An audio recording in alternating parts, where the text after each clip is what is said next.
Hi hello అందరికీ నమస్కారం. Welcome to our channel. నేను ఆదిత్య. సెంట్రల్లో అధికారంలో ఉన్నటువంటి మోడీ ప్రభుత్వాన్ని కూల్చేసేందుకు డ్రాగన్ కంట్రీ ప్రయత్నాలు చేస్తుందంటూ ఓ వార్త నెట్టింట చక్కర్లు కొడుతుంది.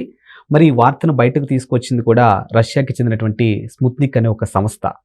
మరి ఇందులో ఎంతవరకు అవాస్తవం ఉంది అండ్ ఇక్కడ మనం మాట్లాడుకోవాల్సిన మరో అంశం ఏంటి అనంటే, ఈ ప్రభుత్వాన్ని కూల్చేయడంలో భాగంగా తెలుగు రాష్ట్రాలకు సంబంధించినటువంటి ముఖ్య నేతలు డ్రాగన్ కంట్రీ తన వైపు తిప్పుకోబోతుందంటూ ఒక వార్త కూడా వినిపిస్తుంది.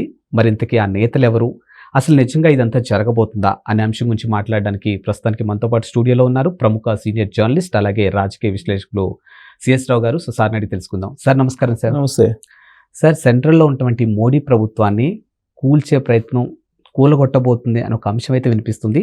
రష్యాకి సంబంధించినటువంటి స్పుత్నిక్ అనే ఒక సంస్థ దీన్ని వెల్లడించింది. సో దీని వెనకాల డ్రాగన్ కంట్రీ ప్రయత్నాలు చేస్తుందనే వార్త కూడా వినిపిస్తుంది. అండ్ ముఖ్యంగా దీని వెనకాల తెలుగు నేతల్ని తన వైపు తిప్పుకోబోతుందనే ఒక అంశం కూడా వినిపిస్తుంది. సో మరి ఇందులో ఎంతవరకు వాస్తవం ఉంది, ఇంతకు ఆ తెలుగు నేతలు ఎవరు? ఇప్పుడు ప్రపంచీకరణ అనేది అలాగే సరళీకరణ అనేది మనం చూసాం, గ్లోబలైజేషన్ ఇవన్నీ కూడా చూసాం. కాబట్టి ప్రపంచంలో ఆధిపత్యాన్ని కొనసాగించాలని చెప్పి అనుకుంటున్నటువంటి కంట్రీలు ఇప్పుడు రెండు, ఒకటి అమెరికా, రెండు చైనా. ఎలాగో రష్యాది ఎలాగో ఆ దేశానికి ఉన్నటువంటి ఆధిపత్యం ఆ దేశానికి ఉంది. ఈ రెండు దేశాలు ప్రపంచంలో ఆధిపత్యాన్ని కొనసాగించాలని ప్రయత్నం చేస్తున్నాయి. దాంట్లో భాగంగా ఇప్పుడు ఆర్థికంగా వేగంగా ఎదుగుతున్నటువంటి శక్తిగా కనిపిస్తుంది భారతదేశం ఆసియా కంట్రీస్లో, ప్రత్యేకించి చైనా పక్కన ఉన్నటువంటి భారతదేశం. కాబట్టి జనరల్గా పక్క దేశం ఎదుగుతున్నప్పుడు ఒక రకమైనటువంటి ఈర్ష్య, ద్వేషాలు ఇవన్నీ ఉండడం అనేది సహజం. ఇప్పుడు చైనా భారతదేశం మీద ఎప్పటికప్పుడు పైచేయిగా నిలవాలని ప్రయత్నం చేస్తూనే ఉంది. ఢిల్లీ గొడవలు పెట్టుకుంటున్నటువంటి సందర్భాలు అనేకం చూసాం మనం. సో ఇప్పుడు తాజాగా జరిగినటువంటి బంగ్లాదేశ్ సంఘటన ఇవన్నీ కనుక చూస్తే అమెరికా, పాకిస్తాన్, చైనా ఈ మూడు దేశాలు కుట్రబన్ని అక్కడ హసీనా ప్రభుత్వాన్ని కూలదోసి అల్లర్లు సృష్టించాయి. అక్కడ ఉండేటువంటి ప్రధానిగా ఉన్నటువంటి హసీనా భయపడిపోయి భారతదేశానికి వచ్చి ఆశ్రయం తీసుకుంటున్నటువంటి పరిస్థితి ఇవాళ. ఇది ఆ మూడు దేశాల కుట్ర అనేది. ఎందుకు ఇలా చేస్తున్నాయి అని అంటే కేవలం ఆధిపత్యం కోసం అమెరికా చేస్తున్నటువంటి ఈ వ్యూహాలు అని చెప్పి అంటుంటారు. ప్లస్ ఒక ఐలాండ్ కోసం బంగ్లాదేశ్ని అడిగితే అది నో చెప్పారు. అందుకని ఆ ఐలాండ్ని ఓన్ చేసుకొని ఆ ఐలాండ్ దగ్గర సైనిక స్థావరం పెట్టుకొని ఆసియా దేశాల మీద ఆధిపత్యం కొనసాగించాలి అనేది అమెరికా యొక్క లక్ష్యం. దాంట్లో భాగంగా ఈ బంగ్లాదేశ్ గొడవలు ఇవన్నీ జరిగాయని చెప్పి అంటున్నారు. సరే, చైనా కూడా పాకిస్తాన్కి బాగా అండగా ఉంది. సో పాకిస్తాన్ అడ్డు పెట్టుకొని కూడా ఈ అల్లర్లు సృష్టించారు. అక్కడ ఇస్లామిక్ అతివాదులు అక్కడ ఉన్నారు. వాళ్ళు చేసినటువంటి అల్లర్లు, గొడవలు, దాని కారణంగానే బంగ్లాదేశ్ పరిస్థితి ఆ విధంగా వచ్చింది అనేది ఒకటి అనిపిస్తుంది. సరే, ఇప్పుడు హసీనాని రక్షిస్తుంది ఎవరు? భారతదేశం. నరేంద్ర మోడీ ప్రధానమంత్రిగా ఉన్నాడు, మూడోసారి బలమైనటువంటి ప్రధానమంత్రిగా ఉన్నారు. ఆర్థికంగా ప్రపంచంలోనే ఒక పెద్ద శక్తిగా ఎదగబోతుంది భారతదేశం అనే దానికి బాగా అందరూ చర్చించుకుంటున్నారు. సో దీంతో నరేంద్ర మోడీ ప్రభుత్వం అనేది భారతదేశంలో ఉండకూడదు, నరేంద్ర మోడీ ప్రభుత్వాన్ని పడగొట్టాలి అనేది ఎన్నికల ముందే చైనా ప్రయత్నం చేసింది. అందుకే ఎన్నికల ముందు గమనిస్తే కనుక రిజర్వేషన్ల అంశం, అంటే రిజర్వేషన్లు మొత్తాన్ని రద్దు చేస్తాడు అనేటువంటి ఒక పెద్ద ఎత్తున ప్రచారం జరిగింది. గుర్తుంటే కనుక 2024 లోక్సభ ఎన్నికలకు ముందు ఆ విషయంలో నీకు తెలుగు రాష్ట్రాల్లో కూడా ఆ రిజర్వేషన్ రద్దు అనేది ఆ పోస్టులు వచ్చింది కూడా ఇక్కడి నుంచి, తెలంగాణ నుంచి వచ్చింది. దాని మీద రేవంత్ రెడ్డి మీద కూడా కేసు పెట్టి ఢిల్లీ పోలీసులు విచారణ కూడా చేస్తున్నారు. సో అసలు రిజర్వేషన్ రద్దు అనేది ప్రస్తావన లేదు. అసలు అది ఆ పోస్ట్ ఎక్కడి నుంచి వచ్చింది? అప్పుడెప్పుడో నరేంద్ర మోడీ రిజర్వేషన్ రద్దు చేస్తామని చెప్పినట్టు ఆర్టిఫిషియల్ ఇంటెలిజెన్స్ని ఉపయోగించుకొని తను నరేంద్ర మోడీ చెప్పినట్టు ఒక వీడియో రిలీజ్ అయింది హైదరాబాద్ కేంద్రంగా చేసుకొని. అది ఇక్కడ కాంగ్రెస్ పార్టీ సోషల్ మీడియా చేసినటువంటి ప్రచారంగా గుర్తించి ఆ రోజు రేవంత్ రెడ్డికి కూడా సమన్లు నోటీసులు ఇచ్చారు. సో ఆ తర్వాత ఏం జరిగింది? రైతులకు సంబంధించినటువంటి పెద్ద ఎత్తున ఉద్యమం జరిగింది. దాని వెనుక కూడా చైనా ఉంది అనేటువంటి ఒక అనుమానం బాగా వ్యక్తమైంది అప్పట్లో. సో లోక్సభ అంటే పార్లమెంట్ వేదికగా కానీ పార్లమెంట్ బయట కానీ జరిగినటువంటి అనేక అంశాలు, ఉద్యమాలు ఇవన్నీ కూడా ఖచ్చితంగా నరేంద్ర మోడీని అధికారంలో దించేటువంటి ప్రయత్నంలో భాగంగా జరిగాయి అనేది. అందుకే మ్యాక్సిమం ట్రై చేసింది కాంగ్రెస్ పార్టీకి గెలిపించడానికి చైనా అనేది అప్పట్లో బీజేపీ వాళ్ళు కూడా అనేక సందర్భాల్లో చెప్పారు. కానీ అక్కడ చైనా అప్పట్లోనే ఒక ప్లాన్ చేసిందని చెప్పి రష్యా పత్రిక స్పుత్నిక్ వ్యక్తం చేసినటువంటి అభిప్రాయం. రష్యాలో ప్రముఖ పత్రిక అది. దాంట్లో నుంచి ఏదైనా న్యూస్ వస్తే అది నమ్ముతారు, నమ్మదగినటువంటి సంస్థ అది. స్పుత్నిక్ సంస్థ ఇచ్చినటువంటి ఇన్ఫర్మేషన్ ఏంటంటే చైనా నరేంద్ర మోడీని గద్దె దింపడానికి చంద్రబాబు నాయుడిని ఎన్డీఏకి దూరం చేయాలని చెప్పి అనుకుందంట. చంద్రబాబు నాయుడిని ఎన్నికల ముందే ఎన్డీఏలో కలవకుండా ఉండేటువంటి ప్రయత్నం చేసి చంద్రబాబు నాయుడిని అలాగే నితీష్ని ఇద్దరిని కూడా దూరంగా పెట్టాలి ఎన్డీఏకి అనే ప్రయత్నం చేసి విఫలమైంది అని చెప్పి ఆ స్పుత్నిక్ సంస్థ వ్యక్తం చేసినటువంటి ఆ అంశం ఎన్నికల ముందే. సో ఇప్పుడు ఎన్డీఏలో చంద్రబాబు నాయుడు నితీష్ కనుక భాగస్వామ్యం కాకపోతే ఎన్డీఏ గెలిచిండేది కాదు అనేది.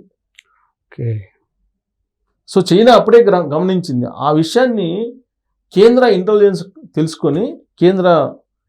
తెలుసుకొని కేంద్ర హోంశాఖ తెలుసుకొని ఇమీడియట్గా చంద్రబాబు నాయుడు తోటి అలాగే నితీష్ కుమార్ తోటి ఎన్డీఏ తోటి పొత్తు పెట్టుకున్నారు. వాళ్ళు బలవంతంగా చంద్రబాబు నాయుడు పొత్తు పెట్టుకునేలాగా చేశారు అనేది స్పుత్నిక్ సంస్థ వెల్లడించిన అంశం. తాజాగా మీరు అబ్జర్వ్ చేస్తే చంద్రబాబు నాయుడు అరెస్టు ఇవన్నీ కనుక చూస్తే కనుక నిరాధారమైన ఆరోపణలతో జరిగినటువంటి అరెస్టే కదా అది. మామూలుగా అరెస్ట్ లేకపోతే చంద్రబాబు నాయుడు ఎన్డీఏలో భాగస్వామి కాడు, ఇండివిజువల్గా వెళ్ళి ఉండేవాడు. జనసేన, తెలుగుదేశం పార్టీ, కమ్యూనిస్టులు కలిసి వెళ్ళి ఉండేవాళ్ళు ఎలక్షన్కి. ఓకే. సో అప్పుడు జగన్మోహన్ రెడ్డి కూడా ఒకటి చెప్పాడు లండన్ వెళ్ళి వచ్చిన తర్వాత. ఏమన్నాడు? చంద్రబాబు నాయుడు అరెస్ట్ అయ్యాడు, రాజమండ్రి జైలుకి వెళ్ళారు, ఇదంతా ఢిల్లీ బీజేపీ పెద్దలకు తెలుసు అని అన్నాడు. అంటే తనదేం లేదని చెప్పేట ప్రయత్నం చేశాడు. అంటే ఇదంతా కూడా చంద్రబాబు నాయుడు అరెస్టు, ఆ తర్వాత అరెస్ట్ అయిన తర్వాత జరిగినటువంటి పరిణామాల క్రమంలో అనివార్యంగా చంద్రబాబు నాయుడిని ఎన్డీఏలోకి రప్పించేలాగా ప్రయత్నం చేశారు అనివార్యంగా.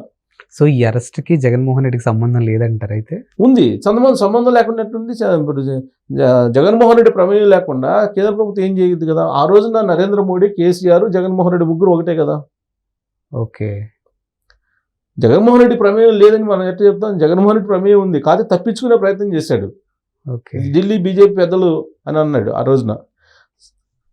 చంద్రబాబు నాయుడు ఈ పొత్తుకి అంగీకరించి ఉండేవాడు కదా కేసు లేకపోయినట్టయితే. ఇప్పుడు స్పుత్నిక్ కూడా అదే చెప్తుంది. ఇప్పుడు చంద్రబాబు నాయుడు లేకపోతే కనుక ఎన్డీఏలో భాగస్వామిగా అధికారంలోకి నరేంద్ర మోడీ వచ్చే అవకాశం లేదు అనేది అప్పుడే తెలుసుకున్నారు. సో చైనా ఎట్టి పరిస్థితుల్లో చంద్రబాబు నాయుడిని దూరంగా పెట్టాలనుకుంది. కానీ పెట్టుకునే దానికి కారణం ఏంటంటే కేంద్ర ఇంటెలిజెన్స్ ఇచ్చినటువంటి రిపోర్ట్ ప్రకారం కేంద్ర హోంశాఖ మంత్రి అమిత్ షా ఈ మొత్తం పొత్తు పెట్టుకొని గెలవడం జరిగింది. సో దీంతో చైనా ఏదైతే అనుకుందో అది నెరవేరలేదు. భారతదేశంలో నరేంద్ర మోడీ ప్రధానమంత్రిగా బీజేపీ అధికారంలో రాకూడదని చెప్పి చైనా అనుకుంది. కానీ దానికి భిన్నంగా రిజల్ట్ వచ్చి మూడోసారి ప్రధానమంత్రి నరేంద్ర మోడీ ప్రధానమంత్రి అయ్యారు. ఇప్పుడు ప్రధానమంత్రి అయిన తర్వాత ఇప్పుడు రాబోయేటువంటి ఎన్నికల్లో మహారాష్ట్ర ఎన్నికలు ఉన్నాయి, జమ్మూ కాశ్మీర్, హర్యానా నోటిఫికేషన్ కూడా ఇచ్చేశారు. మహారాష్ట్ర ఎన్నికలు ఉన్నాయి, జార్ఖండ్ ఎన్నికలు ఉన్నాయి. వీటిల్లో కనుక భారతీయ జనతా పార్టీకి ఏమాత్రం కనుక సీట్లు తగ్గితే దీన్ని బేస్ చేసుకొని అతన్ని దించేయటానికి చైనా పరోక్షంగా అక్కడి నుంచి పావులు కదుపుతుంది అనేది స్పుత్నిక్ సంస్థ చెప్పినటువంటి అంశం. రష్యాకు సంబంధించినటువంటి స్పుత్నిక్ చెప్పినటువంటి ఇన్ఫర్మేషన్ ఏంటంటే నరేంద్ర మోడీ ప్రభుత్వాన్ని ఏ రకంగానైనా సరే పడగొట్టాలి, భారతదేశంలో నరేంద్ర మోడీ ప్రభుత్వం ఉండకూడదు అనేటువంటి కాన్సెప్ట్. దానికి దేశంలో అల్లకల్లోలాలు సృష్టించడానికి కూడా ప్లాన్ చేస్తుంది చైనా అనేటువంటిది చెప్తుంది. దేశంలో ఏదో రకంగా అల్లకల్లోలాలు సృష్టించి చేయాలి. ఇప్పుడు మన మణిపూర్ సంఘటనలు ఉండి, మణిపూర్ సంఘటన మామూలు విషయం కాదు కదా. తర్వాత రైతుల ఉద్యమం మామూలు ఉద్యమం కాదు కదా, కొన్ని సంవత్సరం పాటు చేశారు అది. తర్వాత రిజర్వేషన్ అంశాన్ని లేవనెత్తాలి. ఇప్పుడు తాజాగా వచ్చినటువంటి వర్గీకరణ అంశాన్ని ఒక పెద్ద ఎత్తున దాన్ని మత కల్లోల మాదిరిగా ఆ తరహాలో తీసుకెళ్ళాలి అనేటువంటి ప్రయత్నం కూడా చైనా చేస్తుంది అనేది రష్యా స్పుత్నిక్ సంస్థ చెప్పినటువంటి సారాంశం. ఏ విధంగానైనా సరే ఎన్డీఏల నుంచి చంద్రబాబు నాయుడిని బయటికి తీసుకురావాలి, నితీష్ కుమార్ని బయటికి తీసుకురావాలి, వీళ్ళిద్దరిని బయటికి తీసుకురావాలి. ముందు చంద్రబాబు నాయుడు తీసుకురావాలి, కీలక భాగస్వామి చంద్రబాబు నాయుడు ఉన్నాడు కాబట్టి చంద్రబాబు నాయుడు బయటికి తీసుకురావాలి అనేది చైనా యొక్క పెద్ద టార్గెట్ అని చెప్పి ఆ సంస్థ చెప్తోంది. దీని అంతటికి కారణం ఏంటి? ఇప్పుడు అమెరికా, ఇప్పుడు చూస్తే ఇరాక్ అమెరికా చేతిలో ఉంది, ఉక్రెయిన్ అమెరికా చేతిలో ఉంది, పాకిస్తాన్ అమెరికా చేతిలో ఉంది, శ్రీలంక అమెరికా చేతిలో ఉంది, బంగ్లాదేశ్ అమెరికా. అంటే వాళ్ళ ఆధీనంలో వాళ్ళకి తగినటువంటి వాళ్ళు ప్రధానమంత్రులుగానో అధ్యక్షులుగానో ఉండాలి అని అమెరికా కోరుకుంటుంది. ఆ దిశగా వెళ్తుంది, యుద్ధాలు చేపిస్తుంది. ఇజ్రాయెల్ అక్కడ జరుగుతుందో యుద్ధం. సో ఇవన్నీ కూడా అమెరికా ఆధిపత్యం కోసం చేస్తుంది. అలాగే చైనా కూడా తన ఆధిపత్యం కోసం ఈ ఆసియా దేశాల్లో తన ఆధిపత్యం కోసం చేస్తున్నటువంటి ప్రయత్నాల్లో భాగంగా నరేంద్ర మోడీ ప్రభుత్వాన్ని దించేయాలి, చంద్రబాబు నాయుడిని భాగస్వామిని ఎన్డీఏ భాగస్వామ్యం నుంచి పక్కకు తీసుకెళ్లాలి అనేటువంటి ప్రయత్నం చేస్తుంది. దాంట్లో భాగంగా ఎస్సీ వర్గీకరణ అనేటువంటి అంశాన్ని ఇప్పుడు బేస్ చేసుకొని రాబోయేటువంటి రోజుల్లో దేశంలో అల్లకొలను సృష్టించాలి అనేటువంటి ఒక పెద్ద ఎత్తున ప్రయత్నం చేస్తుంది. బంగ్లాదేశ్ తరహా అల్లకొల్లాలు సృష్టించాలనే ప్రయత్నం చేస్తుంది అనేది ఇప్పుడు ఆ సంస్థ రష్యా స్పుత్నిక్ అనేటువంటి సంస్థ బయటపెట్టినటువంటి అంశం. బహుశా అందుకేనేమో చంద్రబాబు నాయుడు ఢిల్లీ టూర్లో ప్రధానమంత్రి కానీ కేంద్ర హోంశాఖ ఇవాళ సాయంత్రం 6 గంటలకి అమిత్ షాతో కలుస్తున్నారు. బహుశా వీటన్నిటి గురించి కూడా చర్చిస్తారు. చంద్రబాబు నాయుడు ఢిల్లీ వెళ్ళారంటే కేవలం అదేదో అమరావతి, పోలవరం వీటి గురించే కాదు, ఖచ్చితంగా ప్రభుత్వంలో రాబోయేటువంటి పరిణామాలు ఇవన్నిటి గురించి కూడా చర్చిస్తారు. పైగా ఇక్కడ జగన్మోహన్ రెడ్డి వ్యవహారం ఇవన్నీ కూడా చర్చిస్తారు. అసలు ముందు చైనా, బంగ్లాదేశ్లో ఇప్పుడు అక్కడేమో బంగ్లాదేశ్ పరిస్థితి ఇంకా పూర్తిగా సమసిపోలేదు. ఆ ఎఫెక్ట్ భారతదేశానికి వస్తే ఏం చేయాలి, వీటన్నిటి మీద కూడా మాట్లాడే అవకాశం ఉంది. సో చంద్రబాబు నాయుడిని ఏదో ఒక రకంగా ఎన్డీఏ నుంచి బయటికి పంపిస్తే నరేంద్ర మోడీ ప్రభుత్వం పడిపోతుంది అనేది డ్రాగన్ యొక్క వ్యూహం. ఆ డ్రాగన్ వ్యూహంలో కనుక చిక్కితే కొలాప్స్ ప్రభుత్వం, నరేంద్ర మోడీ ప్రభుత్వం. పైగా ఆల్రెడీ నరేంద్ర మోడీ మీద ఆర్ఎస్ఎస్ కూడా కొంచెం అసంతృప్తిగా, అసహనంగా ఉందని చెప్పి తెలుస్తుంది. మొత్తం మీద దినదిన గండం నూరేళ్ల ఆయుష్ మాదిరిగా నరేంద్ర మోడీ ప్రభుత్వం నడుస్తుంది. మధ్యంతర ఎన్నికలు తప్పు అనేటువంటి ఇంకో ప్రచారం కూడా మొదలైంది ఈ మధ్యకాలంలో. సో కాబట్టి చైనా యొక్క వ్యూహం ఎలా ఉంది అనేది కనుక గమనిస్తే చంద్రబాబు నాయుడు వీళ్ళని తొందరగా ఎన్డీఏ నుంచి బయటికి తీసుకురావాలనేటువంటి ప్రయత్నం చేస్తుంది అనేది స్పుత్నిక్ సంస్థ చెప్తుంది, మనం చెప్తుంది కాదు. రష్యాకు సంబంధించిన స్పుత్నిక్ సంస్థ చెప్తుంది అని అంటే ఖచ్చితంగా వాళ్ళ దగ్గర ఇన్ఫర్మేషన్ ఉంటేనే లీక్ చేస్తారు. సో ఇలాంటి పరిస్థితుల్లో అప్రమత్తంగా ఉండాల్సినటువంటి అవసరం ఉంది భారతదేశం.